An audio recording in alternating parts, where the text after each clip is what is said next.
et la résurrection de Jésus-Christ. Ah, Pascaline, tu es là.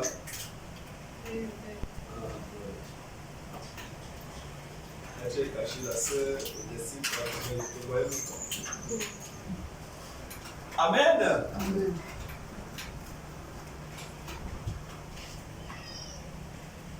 Nous avons déjà eu à enseigner, à expliquer clairement ce que c'est le baptême ou l'eau du baptême de Jésus-Christ. Nous savons que tous ceux qui entrent ici, alléluia, Amen. écoutent au moins ce que c'est le baptême de Jésus-Christ. Parce qu'on rappelle cela tous les jours. Nous disons que Jésus-Christ a porté nos péchés dans l'eau. Et chaque jour de notre vie, nous méditons, n'est-ce pas, sur cela. Alléluia. Chaque jour de notre vie, nous expliquons cela et nous essayons de réfléchir par rapport au baptême de Jésus-Christ. Personne ne peut entrer ici sans comprendre, sans que ou encore un enseignant ou un prédicateur, n'est-ce pas, ne parle du baptême de Jésus-Christ. Alléluia. Et nous insistons sur le fait que le monde entier a besoin, n'est-ce pas, de connaître ou de croire à l'eau du baptême de Jésus-Christ pour être pardonné de tout péché et malédiction. Ou encore pour voir ses péchés être ôtés. Alléluia. Amen. Mais ce soir, nous parlons ici de la mort et de la résurrection de Jésus-Christ. Ce que j'ai constaté et ce que je veux bien aimer que tu comprennes est que plusieurs d'entre nous ne mettent pas l'accent sur la mort et la résurrection de Jésus-Christ. Plusieurs d'entre nous ne saisissent pas l'aspect spirituel de la mort et de la résurrection de Jésus-Christ. Alléluia. Nous parlons plus du baptême et nous insistons. Et nous savons que c'est ce que le monde a besoin. Mais entre-temps, bien-aimés dans le Seigneur, en ce qui concerne la mort et la résurrection de Jésus-Christ, la profondeur est négligée. L'aspect spirituel qui touche beaucoup de domaines de notre vie est mis de côté. Est-ce que vous comprenez? L'impact même de la mort et de la résurrection de Jésus-Christ n'est pas saisi, n'est pas compris par les saints. Quand on parle de la mort et de la résurrection de Jésus-Christ, nous faisons cette récitation qui dit par exemple que Jésus-Christ est mort sur la croix, il a versé son sang pour le pardon de nos péchés, il est ressuscité pour nous justifier et c'est tout. Tout le monde s'arrête là. Pourtant, bien aimé, il y a beaucoup de choses à découvrir sur la mort de Jésus-Christ lorsque nous méditons la parole. Il y a beaucoup de choses à découvrir sur la résurrection de Jésus-Christ lorsque nous méditons la parole. Si nous n'avons pas compris l'aspect spirituel de la mort et de la résurrection de Jésus-Christ, nous ne verrons pas l'impact de sa mort et de sa résurrection comme nous avons vu l'impact de son baptême dans nos vies. Est-ce que vous comprenez? Or, vous verrez que pendant que je vais expliquer certaines choses, l'impact de la mort et de la résurrection de Jésus-Christ a touché tous les domaines de notre vie, c'est-à-dire notre destinée, notre victoire, notre vie, nos entreprises et tout ce qui concerne, n'est-ce pas, l'homme, le croyant. Mais il faut saisir, il faut comprendre pourquoi Jésus-Christ est mort. Alléluia. En profondeur. Amen. Amen. Nous devons comprendre une chose aussi, c'est que bien aimé dans le Seigneur, le diable avait arraché tous les hommes entre les mains de Dieu pour établir son royaume. Ça, c'est ce qu'il faut saisir. Amen. Le royaume de Satan, c'était quoi? C'était qu'il parlait, n'est-ce pas, qu'il détourne toute la créature de Dieu, en particulier les humains, pour faire que, n'est-ce pas, sa proie. Ainsi donc, Satan avait donc son royaume. Son royaume est gouverné par les anges déchus et par des humains qu'il devait aussi utiliser à sa guise. Alléluia. Voilà pourquoi Jésus-Christ vient. Le but pour lequel Jésus est venu, c'est pour nous arracher. Hein? La Bible dit, il nous a arrachés de la maison ou encore de la main des ténèbres. Il nous a arrachés entre les mains dans le royaume des ténèbres. Il nous a transportés dans le royaume de lumière.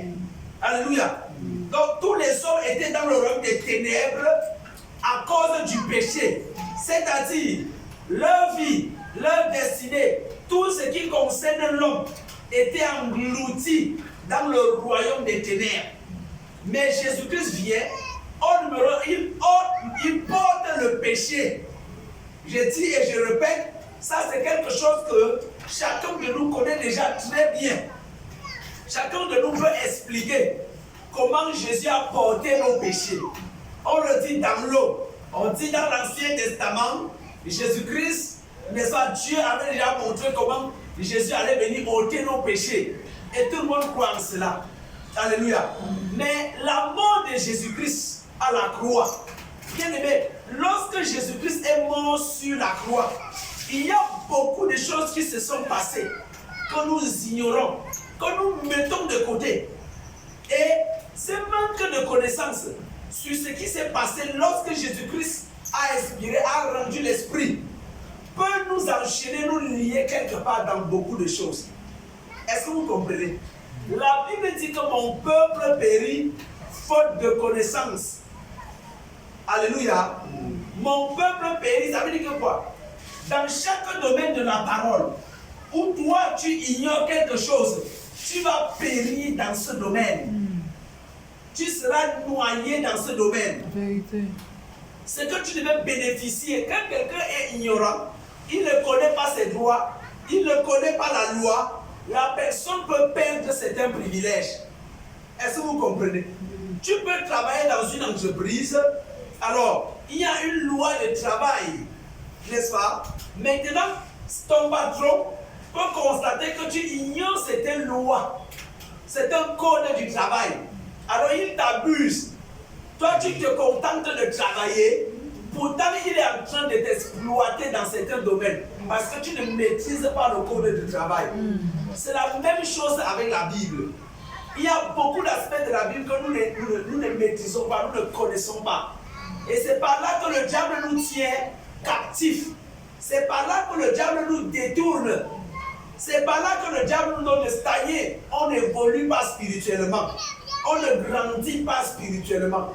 Or, celui qui connaît, alors ses yeux s'ouvrent et il avance. Alléluia. Amen. Amen. Lisons la parole de Dieu dans le livre de Matthieu, chapitre 27.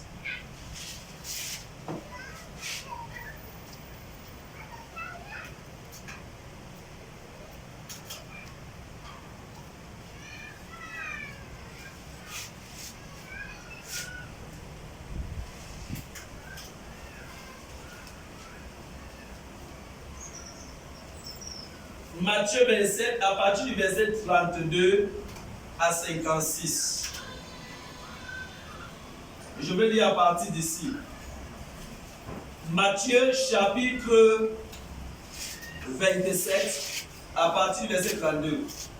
Quand les soldats sortent de la ville, ils rencontrent un homme de Cyrène, appelé Simon. Ils l'obligent à porter la croix de Jésus.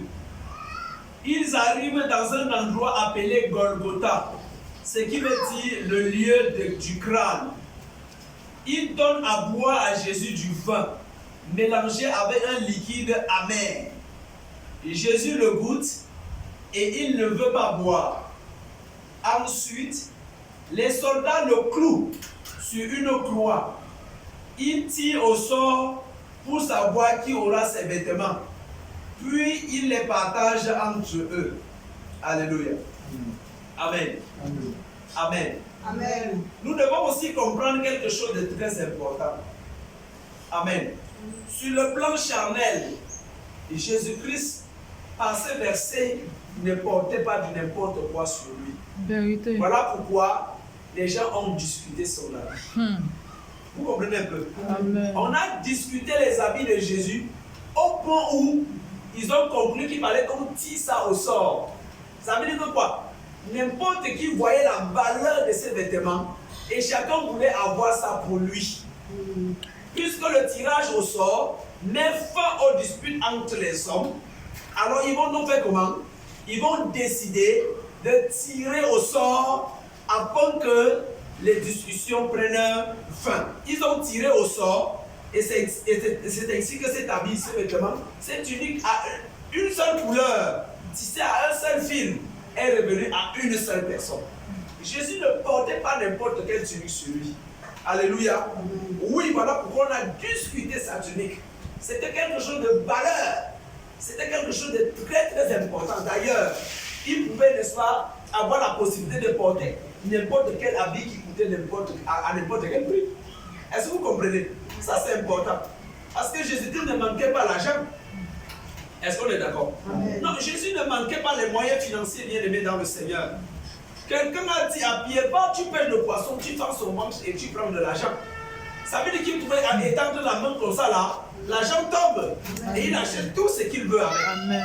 Donc Christ ne manquait pas. On a donc tiré son vêtement au sort et ils ont partagé entre eux. Nous sommes au verset 36. Et il s'assoit là pour garder Jésus. Au-dessus de sa tête, il y a une pancarte. Elle indique pourquoi il est condamné. On a écrit, c'est Jésus, le roi des Juifs. Les soldats clouent aussi deux bandits sur des croix à côté de Jésus, l'un à sa droite et l'autre à sa gauche. Verset 39. Les gens qui passent par là secouent la tête et ils insultent Jésus en disant, tu voulais détruire le temple et le reconstruire en 3 jours.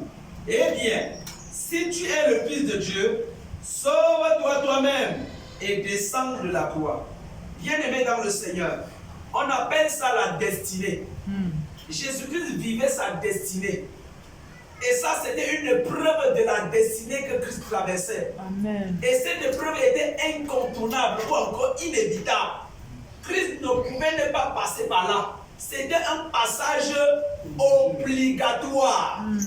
Est-ce que vous comprenez? Amen. Voilà pourquoi, bien aimé dans le Seigneur, Jésus-Christ, malgré qu'il est puissant et tout puissant, malgré qu'il était Dieu, ne pouvait pas descendre de la croix. C'est impossible.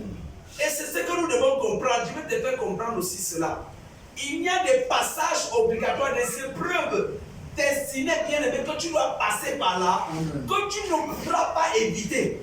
Même si tu jeûnes, même si tu pries, même si tu lis la Bible. Est-ce que vous comprenez? Amen. 1 fois par an. Même si tu dois, quelle que soit l'œuvre spirituelle que tu peux accomplir, c'est un passage obligatoire qui pourra révéler la gloire de Dieu demain ou après-demain. Est-ce que vous comprenez? Donc ceux-ci qui insultaient Christ ne comprenaient même pas, ne savaient même pas, alléluia, ce qu'il disait. Pourquoi? Parce que le fait que Christ est passé par la croix ne veut pas dire qu'il est impuissant. Amen. Le fait que Christ est passé par la souffrance ne veut pas dire qu'il n'est pas fils de Dieu. Amen. Nous devons faire la différence entre ces choses-là. Alléluia. Amen. Amen. Amen. C'est très très important. Voilà pourquoi les gens l'ont insulté. Les gens ont dit que si tu es fils de Dieu, descends donc, n'est-ce pas, de la croix. Alléluia. Ce n'est pas fini, verset 41. C'est le verset Dieu là. Tu as les yeux fermés où tu dis? Hein? Voilà, nous sommes verset 41. Les chefs des prêtres avec les maîtres de la loi et les anciens se moquent de Jésus. Ils disent, il a sauvé les autres, mais il ne peut pas se sauver lui-même. C'est le roi d'Israël maintenant. Il n'a qu'à descendre de la croix. Alors nous croirons en lui. Est-ce que vous comprenez? Amen. Bien-aimé dans le Seigneur, vous comprenez ça? Qu'est-ce que ces gens disent? Il dit qu'il a sauvé tant d'autres, non? Qu'il se sauve aussi. Je disais ici la dernière fois, nous m'a dit que, bien-aimé dans le Seigneur, quand tu passes par des moments, alléluia, et que tu es détruit par les événements de la vie, tu es toujours une solution pour d'autres. Hein? C'est comme ça la vie. Tu es une solution même si tu es fini, selon les autres. Ouais, ici, Jésus avait, avant d'être crucifié à la croix, sauvé plusieurs, ressuscité les morts, délivré les malades, guéri. Maintenant, il se trouve coincé. Et eux, ils prennent ça pour dire quoi? Pour dire qu'il n'a qu'à descendre de la croix, se sauver lui-même. Alors nous allons croire en lui. Est-ce que vous comprenez? Alléluia. Amen. Des fois, bien, voilà pourquoi en ce qui concerne l'élection et la puissance de l'évangile, nous ne devons pas comparaître la foi des gens avec ce que nous pouvons traverser. Amen. Que les gens ne disent pas que je ne crois pas en Dieu parce que telle personne-là, il était trop pauvre. Non, bien aimé dans le Seigneur. Ce n'est pas quand tu seras riche que la personne doit croire. Amen. Ceux-ci qui disaient que s'il descend de la croix, nous allons croire en lui. Même si Jésus descendait de la croix, n'allez pas toujours croire en lui. Amen. Ça, c'est ce que nous devons comprendre. Amen. Alléluia. Amen. Donc nous n'avons qu'à faire ce que nous avons à faire. Alléluia. Amen. Oui, c'est de ça qu'il est question. Donc il s'est moqué de Jésus, ne sachant pas que là où Jésus passait, il était en train comme ça d'aller vers la gloire. Parce que c'est après que Jésus-Christ a accompli toutes ces œuvres-là, ressuscité, que bien aimé, il va s'asseoir à la droite de Dieu le Père. Et on dit au nom de Jésus, maintenant tout genou fléché. C'est très très important. Amen. Alléluia. Amen. Donc voici Jésus-Christ qui est condamné, qui est crucifié, et dont les gens se moquent de lui. Les gens rient de lui parce qu'il était sur la croix. Parce qu'on croyait qu'il était incapable de se sauver, de descendre. Il était capable de descendre. Ou encore son père était capable de le faire descendre de la croix. Amen. Mais si son père ne l'a pas fait, c'est parce que c'était son destin. Afin que ce que lui, il avait dit à son sujet puisse s'accomplir. Alléluia. Nous continuons la lecture au verset 42. Il a sauvé les autres, mais il ne peut pas se sauver lui-même. C'est le roi d'Israël, mais il n'a qu'à descendre de la croix, alors nous croirons à lui. Il a fait confiance à Dieu. Eh bien, si Dieu l'aime, il n'a qu'à le sauver maintenant. En effet, cet homme a dit, je suis le Fils de Dieu. Vous comprenez? Bien-aimé dans le Seigneur, avant d'expliquer vraiment et d'entrer dans ce que Jésus-Christ veut nous enseigner sur le thème, tu comprends ce que ça dit? Il dit quoi? Qu'il a fait confiance à Dieu. Mais que ce Dieu-là le sauve alors. Alléluia. Bien que tu peux passer par certaines choses, par certaines situations, tu évites de te corrompre. Parce que tu as fait confiance à Dieu. Mais maintenant, le fait que tu demeures intègre et fidèle te plonge dans une souffrance. Est-ce que vous comprenez? Amen. Maintenant, quand tu te trouves dans cette souffrance, les adversaires, tes ennemis, ou encore le diable peut utiliser les gens pour se moquer de toi. Amen. Pour dire, mais il dit qu'il a fait confiance à Dieu et il se trouve coincé comme ça. Que ce Dieu-là lui sauve alors. Amen. C'est ce qui s'est passé avec Jésus. Amen. Il dit, il a fait confiance à Dieu. Eh bien, si Dieu l'aime, donc pour eux, alléluia, le fait que Jésus se trouve à la croix, alors Dieu ne l'aime pas. Alléluia. Donc, il dit que si Dieu l'aime, que Dieu le sauve. Pourtant, c'est le même Dieu qui l'a amené à la croix pour un but. Amen. Mais si Dieu l'aime, que Dieu lui sauve alors. Alléluia. Amen. Donc, bien aimé dans le Seigneur, c'était le plan de Dieu. Alléluia. Donc, je vais ici et pas encourager quelqu'un dans son être intérieur, te faire comprendre que si tu es privé de ceci, si tu traverses ceci, bien aimé, oh, cela ne veut pas dire que Dieu ne t'aime pas. Amen. Non, Dieu t'aime. Il dit bien, toutes choses concourent au bien de ceux qui aiment Dieu. Alléluia. Dieu fait tout pour le bien de ceux qui l'aiment. Donc, si tu passes par une situation, bien aimé, cela veut dire que Dieu t'aime toujours. Amen. Alléluia. C'est très très important. Mais les Juifs et les maîtres de la loi n'avaient pas compris ça. Et ils disaient qu'il a fait confiance à Dieu. Si Dieu l'aime, que Dieu le sauve. C'est comme ce qui s'est passé avec, n'est-ce pas, Job. Avec Job. Avec le Job ici. Ce qui s'est passé avec Job. Regardez, quand Job passait par des temps difficiles, qu'est-ce que la Bible dit? La Bible dit que ses amis sont venus contre quelqu'un ne peut pas souffrir comme ça pour rien, Job. Si tu passes par là, il faut revoir un peu ta vie. C'était les pentecôtistes certainement. Il faut revoir ta vie.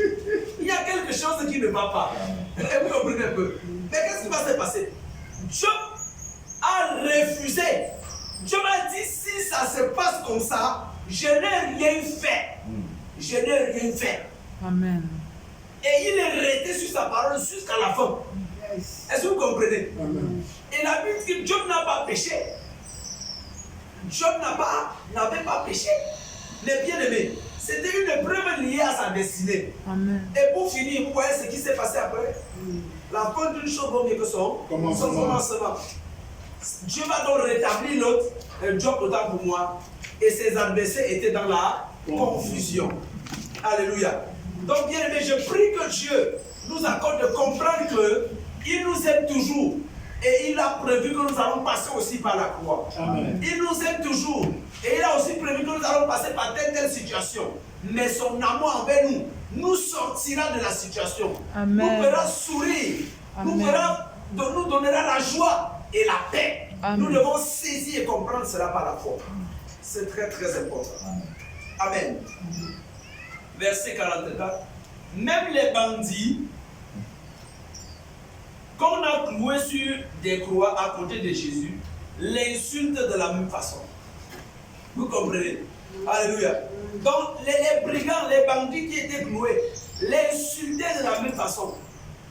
Est-ce que vous comprenez? Amen. Pourtant lui il n'avait rien fait. Alors que eux ils avaient volé.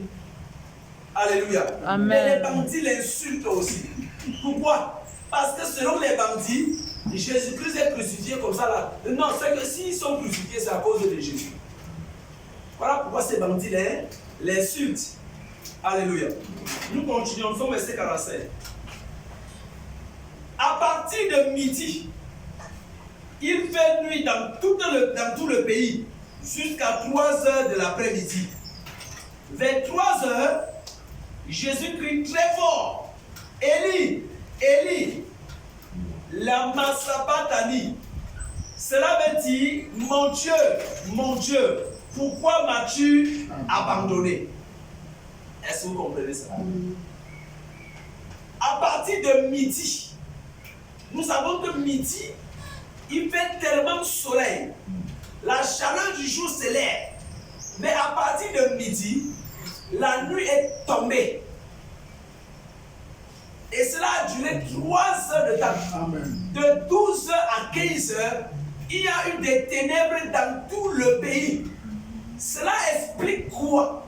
Je suis en train de t'enseigner ce soir sur le thème la mort et la résurrection de Jésus-Christ. À partir de midi, Jésus-Christ va crier: mon Père, mon Dieu, pourquoi m'as-tu abandonné? Pourquoi Jésus-Christ est mort? Jésus est mort. Ça a été le jugement de Dieu. Amen. Par rapport au péché de l'humanité. Amen. Jésus est mort parce que Dieu a jugé le péché du monde sur son propre Fils. Voilà pourquoi quand Christ meurt, il y a eu des ténèbres. Pourquoi il y a eu des ténèbres? Parce que même les ténèbres qui a conduit l'humanité dans la désobéissance est jugé à cet instant. Amen. Les ténèbres sont jugées. Le diable, avec ses princes, avec les démons, sont jugés à cet instant. Entre-temps, il y a eu des ténèbres pendant 3 heures de temps. Ça veut dire quoi? En ce moment-là, à cause de ce jugement, il y avait un combat rude et fort qui se déroulait parce qu'il fallait que le diable perde le combat et soit désarmé face aux élus. Amen. Il soit désarmé face aux saints. Voilà pourquoi il y a eu des ténèbres.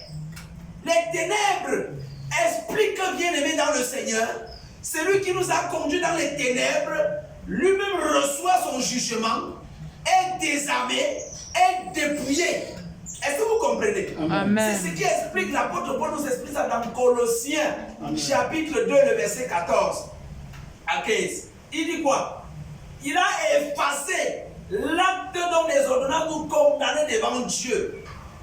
Alléluia. Il a effacé en faisant comment? En les clouant sur la croix. Quand Christ meurt, ce qui nous condamnait, notre destinée qui était tenue captive, notre vie qui était enchaînée, sur le plan spirituel, bien aimé, tous les chaînes ont été brisées. Amen. Quand le jugement de Dieu est tombé sur Jésus à la croix. Amen. Nous devons très bien saisir ça. C'est aussi une délivrance pour que nos yeux s'ouvrent, n'est-ce pas, dans ce domaine. Est-ce que vous comprenez? Amen. Est-ce qu'on est ensemble? Amen, amen, amen, Est-ce que les gens amen. me comprennent? Alléluia. Amen. Qu'est-ce qui va se passer? La Bible dit dans Colossiens 3, le verset 15. Quelqu'un nous le Colossiens 2, verset 15. Disez-nous ça.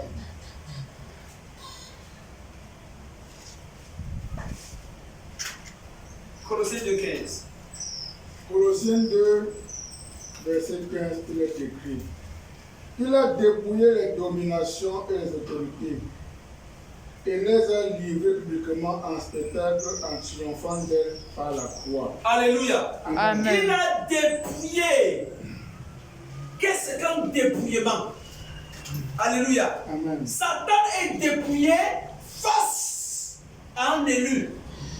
Satan est dépouillé face à un saint. Il a dépouillé les autorités et les dominations. Qu'est-ce qu'un dépouillement? Alléluia. Amen. On peut venir te dépouiller là où tu es. On te dépouille de tes vêtements, on te laisse nu. Dans un dépouillement, ça veut dire quoi? On t'enlève ce que tu as. Alléluia. Amen. On note ce que tu as. À la croix donc, Satan a été dépouillé. Les dominations, les autorités, les principautés. Il faut aussi qu'on fasse cette différence, bien aimé dans le Seigneur. Voilà pourquoi je vous en supplie, laissez-vous enseigner par la nature. Laissez-vous enseigner par la nature, c'est important. Amen. Amen. Dans le monde des ténèbres, c'est exactement ce que vous voyez dans le gouvernement. Quand on parle d'un royaume, le royaume comporte un chef. Il a des notables. Alléluia. Et le chef gouverne les autres chefs, les premiers degrés, deuxième degré, troisième degré. Est-ce que vous comprenez? Amen. Amen. Parce qu'ici, on nous parle de principautés et de dominations. Est-ce que vous comprenez? Donc, c'est très important. Une principauté est différente d'un démon, non? C'est pas ça. Parce qu'on dit une principauté, on dit une domination. Qu'est-ce qu'une domination? Une domination, une principauté, c'est différent d'un démon. Le démon est seul. Mais une principauté, c'est toute une racine. Ça comporte plusieurs princes de démons qui sont réunis. Triompher d'elle par la croix. Triompher, c'est quoi? C'est remporter la victoire. Amen. Amen. Triompher, c'est quoi? C'est être au-dessus. Donc Jésus a été au-dessus du monde des ténèbres. Voilà pourquoi l'évangile que nous prêchons, nous n'insistons pas seulement sur une seule œuvre de Christ. Ça n'a pas de sens. Amen. Ça n'a pas de sens. Si on parle seulement du baptême de Jésus, sans parler de sa mort, ça n'a pas de sens. Amen. Si on parle seulement de sa mort, sans parler de sa résurrection, ça n'a pas de sens. Amen. Il faut les trois pour Amen. qu'il y ait victoire. Yes. Et ce soir, nous sommes en train d'expliquer le sens spirituel, l'impact spirituel de la mort de Jésus-Christ sur la croix. Amen. Donc plusieurs d'entre nous, nous négligeons et nous faisons de ça une simple récitation. Non, bien aimé dans le Seigneur. Non, ce n'est pas comme ça. Amen. Alléluia. Amen. On continue la lecture. Nous sommes toujours dans Matthieu. Matthieu, nous sommes au verset 45 maintenant. Parmi ceux qui sont là, certains l'entendent et disent, il appelle Élie. Aussitôt, l'un d'eux part en courant, il prend une éponge et la trempe dans du vinaigre. Il met l'éponge au bout d'un roseau et la présente à Jésus pour qu'il boive. Mais les autres disent, attends, nous allons voir si Élie vient le sauver. De nouveau, Jésus pousse un grand cri et il meurt. Amen. Amen. Jésus-Christ a encore poussé un grand cri et il meurt. C'est-à-dire, il rend l'esprit au Père. Pourquoi Jésus est mort? C'est pour juger le monde des ténèbres. Pourquoi Jésus est mort? C'est pour que nos péchés qu'il a portés dans l'eau soient effacés. Pourquoi Jésus est mort? C'est pour te libérer. C'est pour t'arracher entre les mains des ténèbres. Amen. Pourquoi Jésus est mort? C'est pour te rendre libre, bien-aimé dans le Seigneur. Alléluia. Voilà pourquoi nous devons bien saisir cela. Regardez ce qui va suivre. Verset 51. À ce moment-là, le grand rideau qui est dans le temple se déchire en deux morceaux, depuis le haut jusqu'en bas.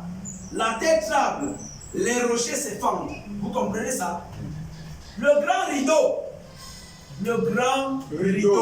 qui sépare le lieu saint du lieu très saint se déchire en deux. Amen. Ça a beaucoup de sens. Amen. Parce que, bien aimé, le péché nous a séparés de Dieu. Oh, yes. Le péché a empêché aux hommes d'entrer dans la présence de Dieu, d'être en relation avec Dieu. Oh, Dieu était dans le lieu très saint. Dieu habite dans le ciel. Maintenant, quand Jésus meurt, c'est quand il meurt, quand il a porté le péché, le rideau ne s'est pas déchiré. Quand Jésus s'est baptisé dans l'eau, il a porté le péché, le rideau n'était pas déchiré. Amen. C'est quand Jésus meurt, quand le prince de ce monde des ténèbres est jugé, que sa force est détruite, que le rideau se déchire en deux. Amen.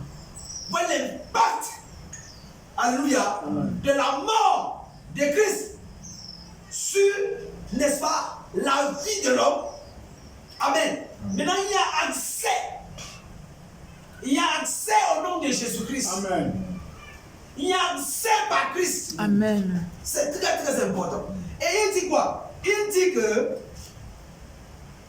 la terre tremble. La terre a tremblé. Est-ce que vous comprenez? Là, il y a un tremblement de terre. Quand Jésus met la terre, les rochers s'effondrent. Bien aimé, le tremblement de terre signifie quoi? Bien aimé, il y avait un combat rude. Il fallait que ta vie soit libérée. Amen. On dit les rochers se fendent. Le rocher est quelque chose de tellement dur. Les grosses pierres, dures. Alléluia. On dit que Jésus est le rocher. Mais ici on voit un rocher qui se fend. Ce genre de rocher, ce n'était pas un bon rocher. Est-ce que vous comprenez? On dit les rochers se fendent. Pour dire quoi? Nous devons voir à quel niveau la puissance de la mort de Jésus-Christ va pour libérer les hommes. Amen. Parce qu'avant que Jésus ne vienne, combien de destinés ont été enterrés? Combien de sommes ont été enterrés dans la terre et dans les rochers? Peut-être que vous ne vivez rien ici. Ça se passe encore chez nous. Les gens sont enterrés dans la terre. Les gens sont enterrés sous des rochers à côté de la mer, à côté des rivières dans l'eau, sous l'eau. Est-ce que vous comprenez? Amen. Quand Jésus meurt, la terre tremble. Ça veut dire que tout ce que la terre a avalé, tout ce que les rochers ont avalé, Amen. est ébranlé. Oh, Il y a yes. un relâchement des prisonniers spirituels. Amen. C'est Amen. très, Amen. très important. Amen. Amen. Nous étions des victimes spirituelles. Amen. La mort de Jésus, le baptême de Jésus a ôté le péché, mais la mort de Jésus vient détruire. Amen. On dit, ça a effacé. Yes. Sans jugement. Voilà pourquoi quand tu as Christ, ta vie ne peut plus être liée. Amen. Amen. Parce que Christ, par sa mort, a ébranlé ces liens, Oh, merci Jésus. a détruit ces liens. Alléluia. Amen. On dit les rochers se fendent. Donc, bien aimé dans le Seigneur, toutes les malédictions, tout ce qui avait été englouti, tout ce qui. Bien aimé, quand Christ meurt, il efface. Il fait comment?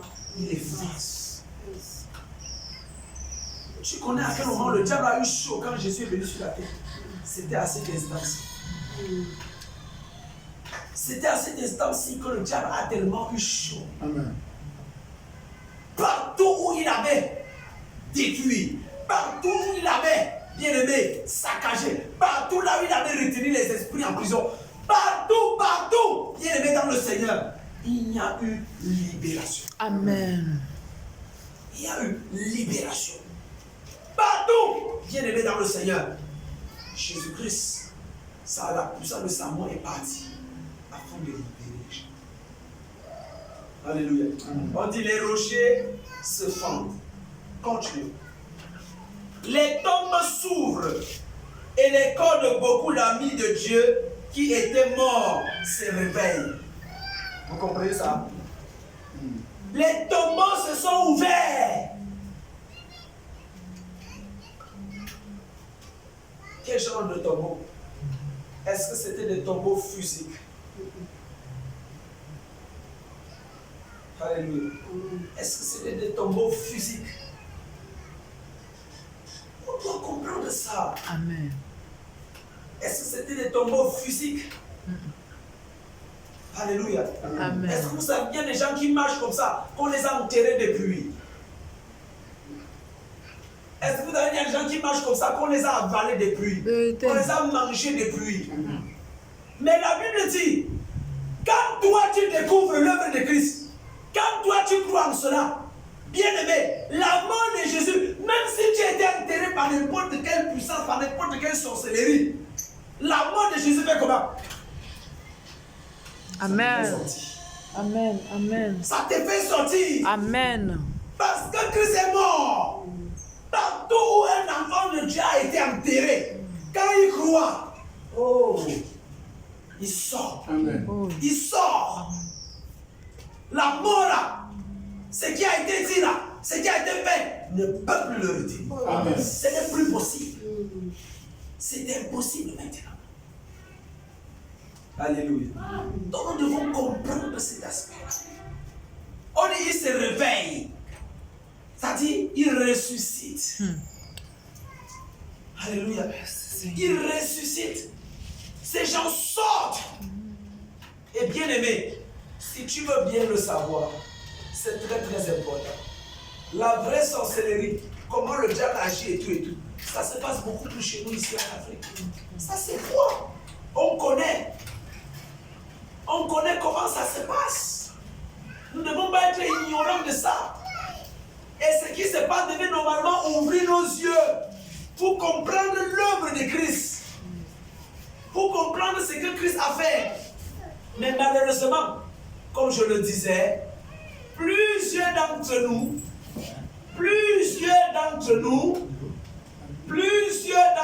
font comment?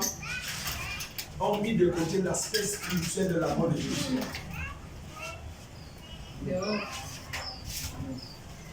Plusieurs ne connaissent pas l'impact. Plusieurs font la récitation. Jésus est mort sur la croix. Tu crois que Jésus est mort sur la croix, c'est une récitation? Ça avait la bouche. Amen.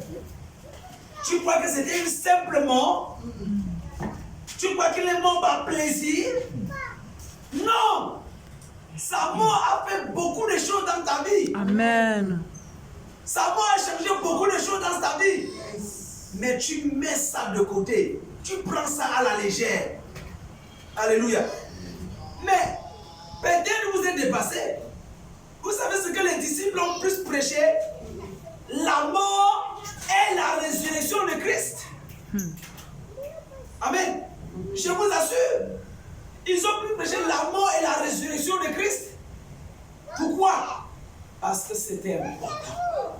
Amen. Alléluia. Amen. On continue. Verset 53. Plus tard, quand Jésus se réveille de la mort, ils sortent des tombes.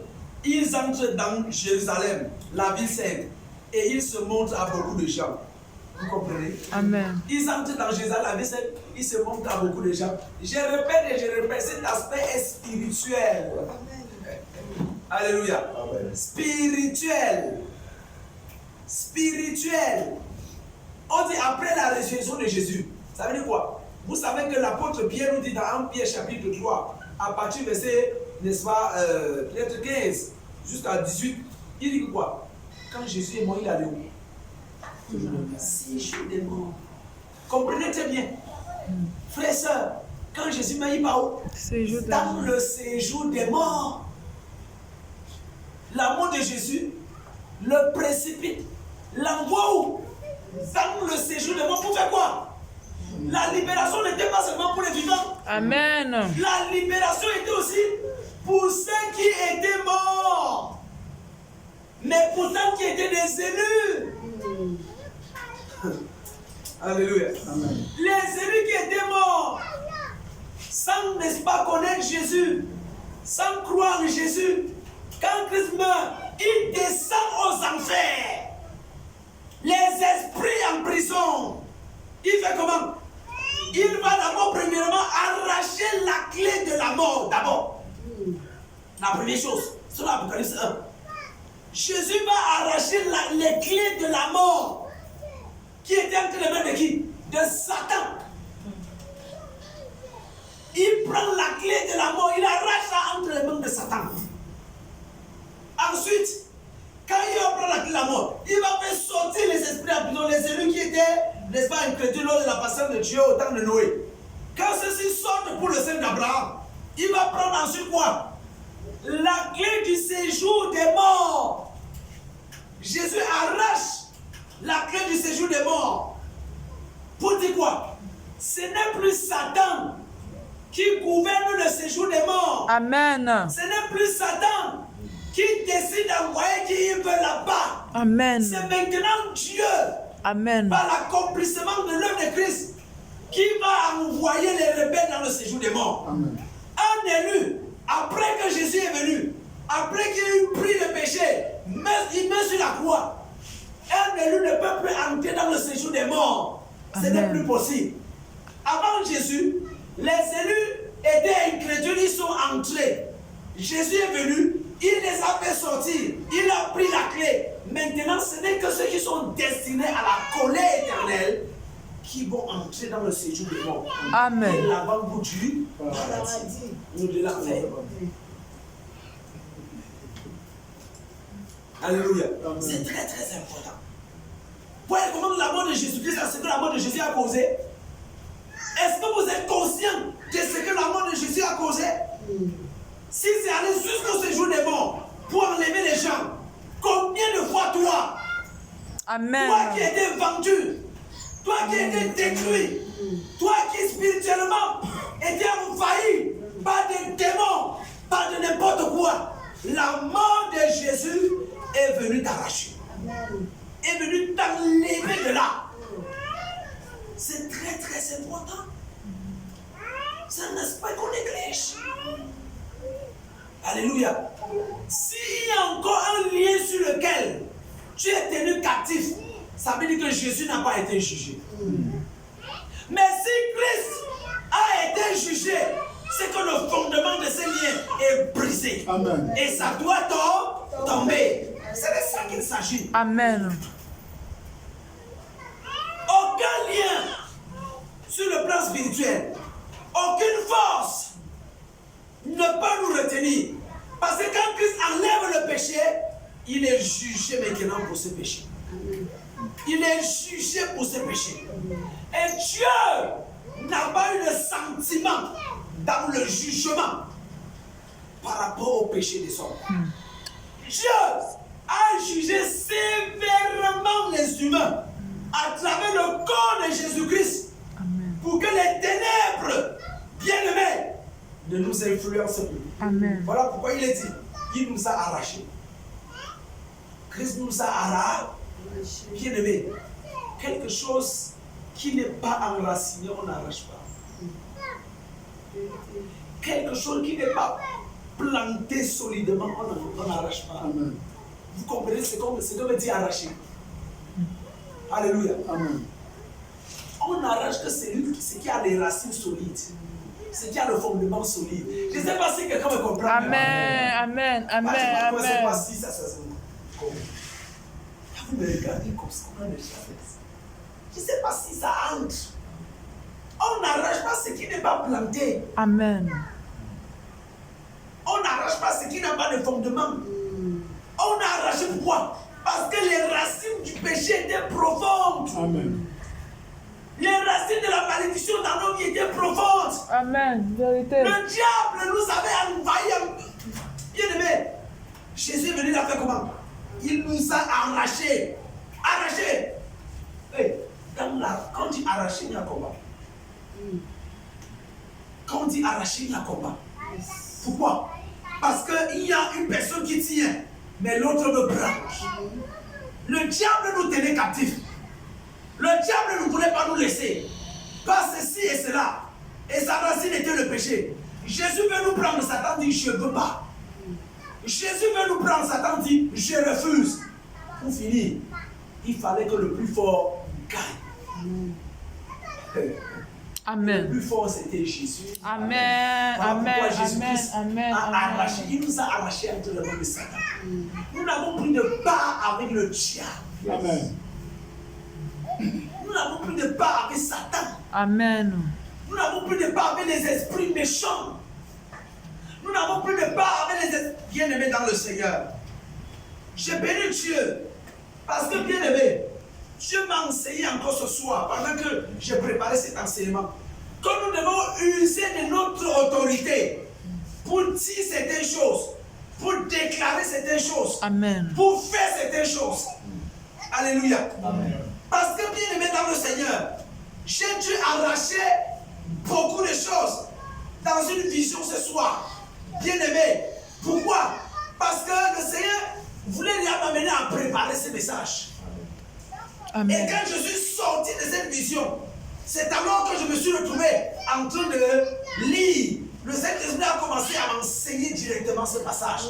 Le Saint-Esprit a commencé à m'éclairer, bien aimé, sur ce passage.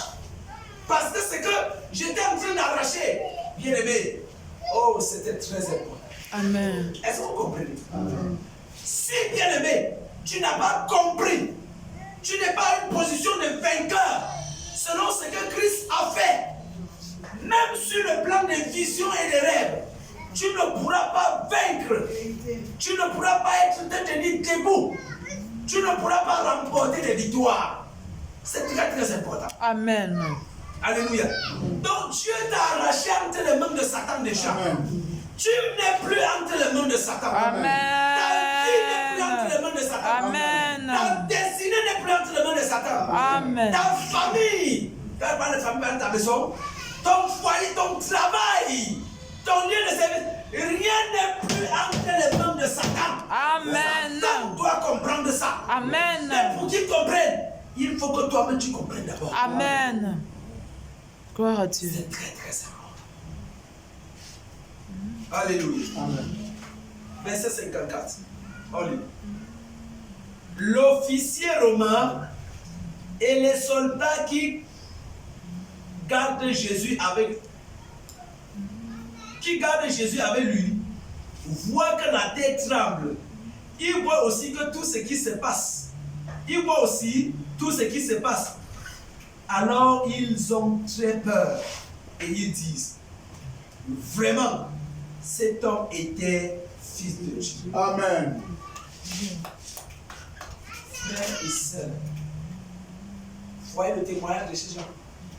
Ça, c'est le centenier qu'on avait envoyé pour garder le corps de Jésus-Christ. Hein? Pour veiller à ce qu'on le crucifie.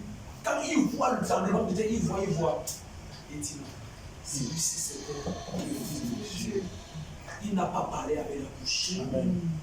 Mais sa mort confirme ça. Bien aimé dans le Seigneur, ce n'est pas de la blague. Jésus est mort Amen. et ce n'est pas pour lui. Jésus est mort, ce n'est pas pour lui. Mais quel est l'impact de la mort de Jésus-Christ dans la foi des croyants? Quel est l'impact? Quel est l'impact? Est-ce que nous mesurons les conséquences de la mort de Christ dans notre vie? Ou nous avons seulement limité, Jésus est mort sur la croix, il a versé son sang pour le pardon de nos péchés. Alléluia. Mais dans ces morts, dans ces 100 versets, qu'est-ce qui s'est passé? Qu'est-ce que nous pouvons découvrir pour ne plus être ignorants et bornés? Bien-aimés dans le Seigneur. Parce que c'est sur cette base que nous nous tenons pour parler aux esprits. C'est sur cette base que nous nous tenons pour parler aux malédictions. Eh, bien-aimés dans le Seigneur, nous nous tenons toujours sur quelque chose pour parler au monde. Amen. Mais pendant que nous parlons, il faut que nous dégageons ou encore nous manifestons ce qui s'est passé. Pour qu'il y ait de l'impact. Sinon, nous allons parler, ça sera comme les verbes qu'on couche. Alléluia. Amen. L'officier dit, vraiment, c'était vraiment le Fils de Dieu. Pourquoi? Parce que personne, depuis qu'ils sont nés, ils n'avaient jamais vu cela s'est passé. Jamais. Alléluia. Amen. Ils disent encore, verset 55. Beaucoup de femmes sont là. Elles regardent de loin. Elles ont suivi Jésus depuis la Galilée pour le servir. Parmi elles, il y a Marie de Magdala, Marie la mère de Jacques et de Joseph et la mère des fils de Zébédée. Alléluia. Même ces femmes ont été témoins. Amen. Parce qu'elles suivaient Jésus. Elles ont été témoins de ce qui s'est passé. Alléluia. Voulez-vous savoir ce qui a apaisé le cœur de Dieu? C'est la mort de Jésus. Amen. Amen. Depuis que le diable a fait tomber l'homme dans le péché, bien aimé dans le Seigneur, Dieu avait mal dans son cœur. Alléluia. Amen. La colère de Dieu bouillonnait dans son cœur. Mais ce qui a apaisé le cœur de Dieu, c'est le jugement qu'il a attribué à son fils, à Jésus. Amen. C'est quand Christ meurt sur la croix, c'est quand Dieu tranche cette affaire entre le diable et lui, que le cœur de Dieu est apaisé. Amen. Qu'est-ce qui a apaisé le cœur de Dieu? Le sang. C'est le sang. Vérité. Amen. Le Vérité. sang que Jésus-Christ. Oh, et yes. Jésus qui a approuvé. Amen. Le sang. Peut-être ne le savons ou pas. Amen. Parfois, dans le monde, regardez, quelqu'un te fait, mamie Pascal, ne me fais plus les yeux. Regardez ce qui se passe. Parfois dans le monde, quelqu'un t'offense. Alléluia. Tu es toujours en colère. Tu restes, tu es fâché. Tu penses que tu es gêné. Jusqu'à ce que tu rentres. Vérité. Quand tu rentres maintenant, À l'aise. tu es à l'aise. Vérité. Alléluia. Amen. C'est ce qui s'est passé avec Dieu. Le coup d'état manqué. La rébellion formée au ciel. Qui a entraîné Satan dans la chute. Et donc tous les humains étaient tenus captifs sous l'esclavage du péché. Faisait mal à Dieu dans son cœur. Dieu assis sur son trône avait mal de voir les hommes souffrir, être maltraités par Satan. Alors bien aimé, il fallait. Voilà pourquoi Dieu dit, ne vous vengez pas. Parce que ce qui s'est passé à la croix a été une forme de vengeance. Amen. C'était un règlement de compte. Quand Dieu a jugé sévèrement le diable, cependant Satan lui-même ne savait pas ce qui s'est passé. Mais quand Christ est mort, il y avait des cris, la honte que les cris. Oh, bien aimé, les cris partout. Les démons étaient en train d'être comme ça là, dépouillés. Alléluia. Amen. La colère la plus sévère de Dieu est tombée dans ce Christ. Alors c'est comme ça que quand Jésus verse son sang, le cœur de Dieu est apaisé. Amen. Amen. Amen. Le cœur de Dieu est Amen. apaisé. Voilà pourquoi il est écrit dans Colossiens que nous avons lu tout à l'heure. Il a effacé. Amen. Alléluia. Et nous devons comprendre les paroles de Dieu. Dans Jérémie 31, dans Hébreux chapitre 12, chapitre 10 autant pour moi, il dit quoi? Voici l'alliance que je ferai avec eux après ces jours-là, dit le Seigneur. Je pardonnerai leurs péchés Amen. et je ne me souviendrai plus de eux. Amen. Le cœur de Dieu a été apaisé à la croix. Quand le jugement tombe sur Christ, quand le sang est versé, voilà pourquoi il dit dans Romains 8, verset 1, il n'y a plus rien. Est-ce que quelqu'un me comprend? Amen. Il dit quoi? Amen. Amen. Il n'y a plus de condamnation pour ceux qui sont en Christ. Il n'y a plus de condamnation. Tu n'es plus condamné. Amen. Voilà pourquoi il a encore dit, par le nom de Christ, nous avons accès au Père. Accès par le sang. Alléluia. Écoutez, que je vous dise une vérité, que vous jouez beaucoup avec, donc d'autres parfois essaient de bénéficier de ça. Ne croyez pas que c'est pour rien que les pentecôtistes utilisent beaucoup le nom du sang. Ne croyez pas que c'est pour rien. Le sang de Jésus. Le sang de Jésus. Vous verrez que dans certaines délivrances de ces histoires dans pentecôtistes, ils disent quoi? Quand ils appellent le nom le sang de Jésus, vous voyez que les démons se manifestent beaucoup plus. Ne croyez pas que c'est pour rien. Alléluia. Amen. Mais c'est les gens qui comprennent mal le sens. Alléluia. Amen. Le sang de Jésus-Christ a fait comment? A réconcilié le monde avec Dieu. Oh Jésus.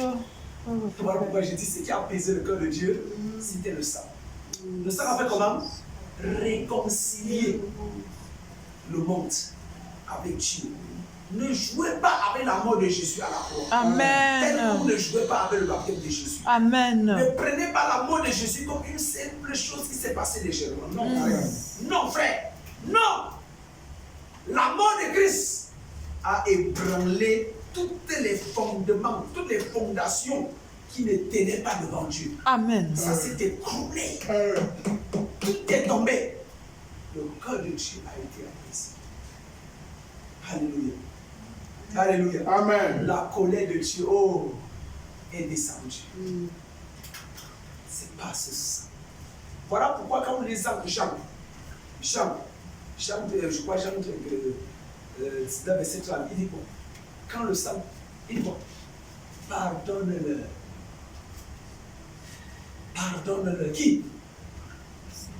Pardonne-leur. Parce que Jésus-Christ, Dieu accomplissait ça pour nous. Ce n'était pas pour le diable. Mais c'était un jugement pour Satan. Mais il dit pardonne-leur. Car ils ne savent pas ce qu'ils font. Tu as été apaisé. Alléluia. Amen. Allons-y dans Éphésiens, chapitre 2.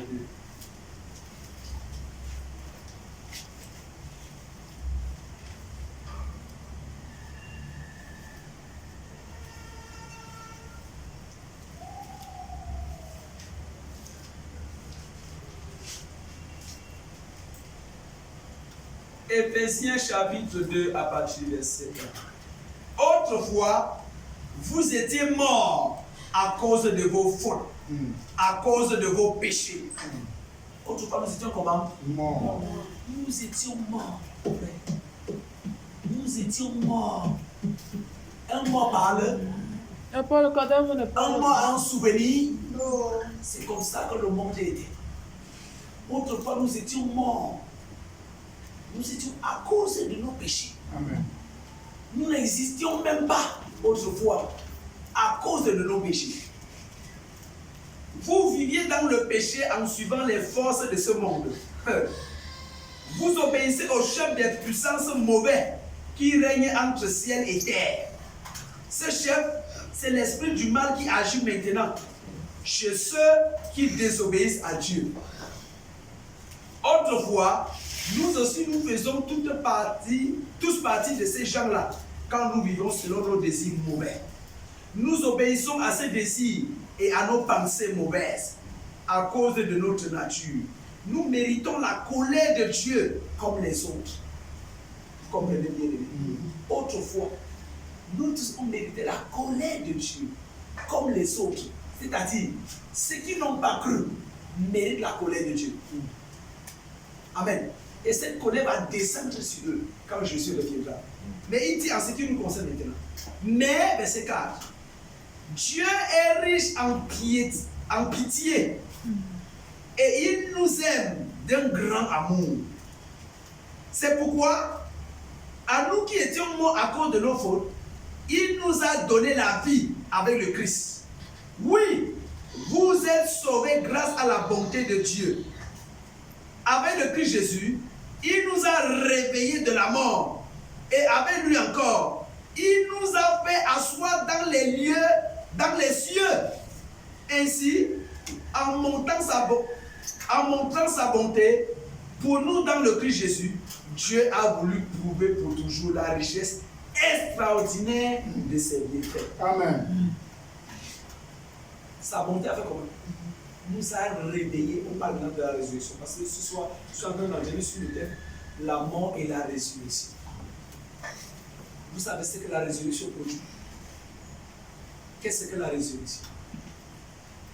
Allez lire à la maison 1 Corinthiens chapitre 15. Alléluia. 1 Corinthiens chapitre 15. Vous lisez à partir du verset 1 à 4 d'abord et ensuite à partir du verset 12 à 58. Lisez ça à la maison. Qu'est-ce que la résurrection? Vous savez ce que la résurrection a produit? Nous chantons seulement Christ est ressuscité, frère. Christ est ressuscité, ça veut dire quoi? Nous étions morts. Vous voulez comprendre la résurrection? Lisez la Bible dans le livre de l'histoire de Lazare. Comprenez bien la résurrection. Parce qu'il y a beaucoup de choses qui doivent aussi ressusciter dans nos vies. Parce que Jésus est ressuscité. Amen. Amen. Est-ce que vous comprenez? Amen.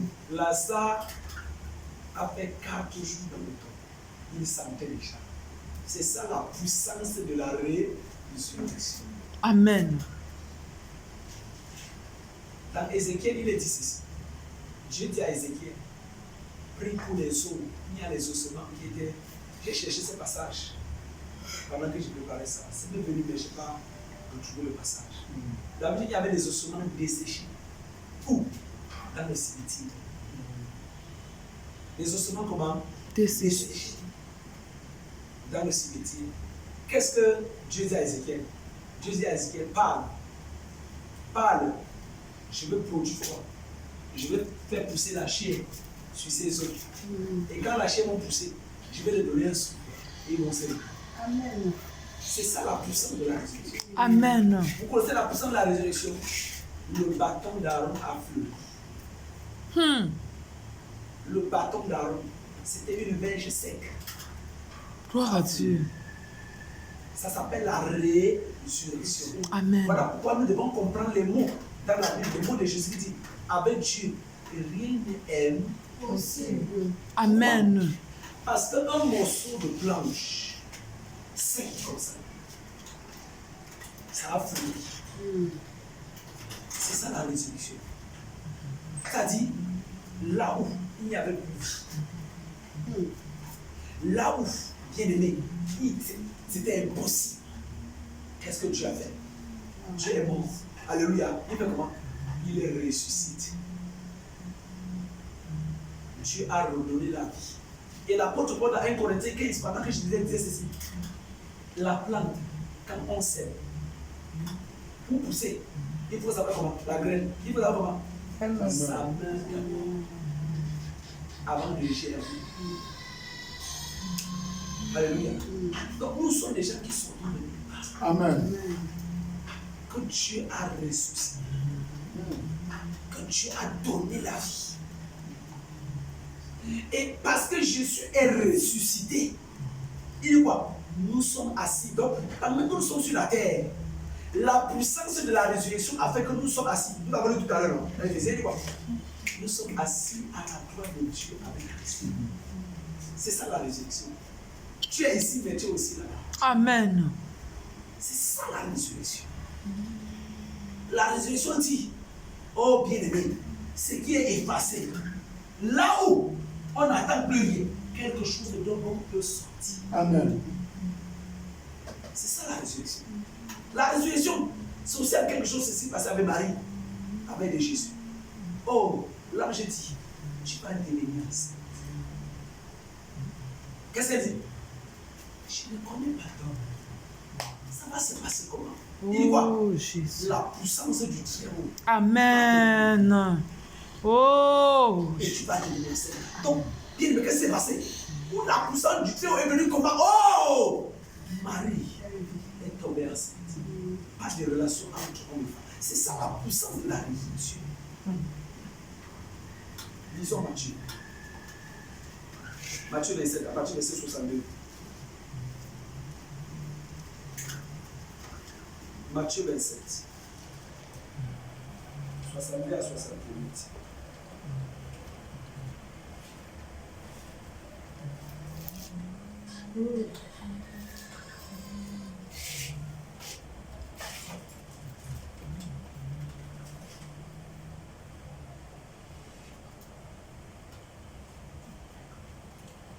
Matthieu 22, 27, 62 à 66. Je le lis.